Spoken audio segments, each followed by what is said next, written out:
Queridos hijos Martiño y Julieta, antes de volver quiero compartir con vosotros el sentimiento de mi viaje por la provincia de Lugo.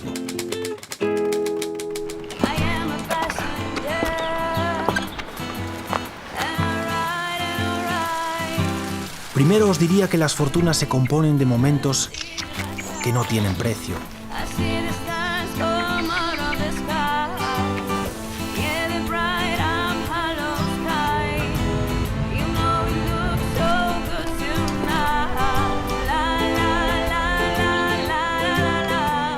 Que miréis siempre al futuro, sin olvidar vuestras raíces.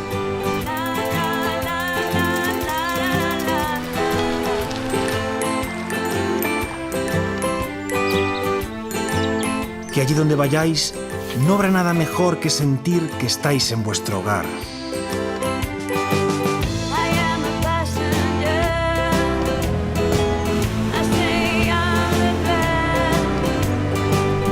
Que los grandes lujos residen en las cosas más sencillas, como recorrer esta tierra.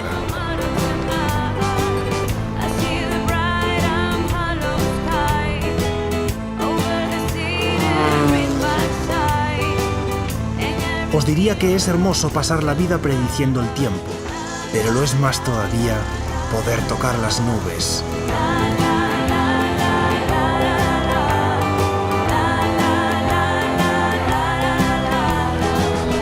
Os aconsejaría que hagáis cosas de provecho, pero mejor que aprovechéis cada instante para disfrutar de la vida.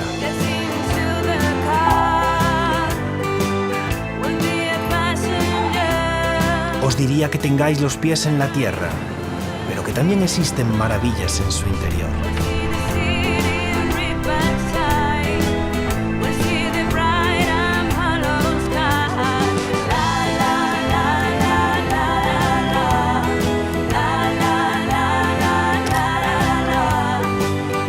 Os diría que no cambiaseis nunca, pero algún día encontraréis un lugar que os cambiará para siempre.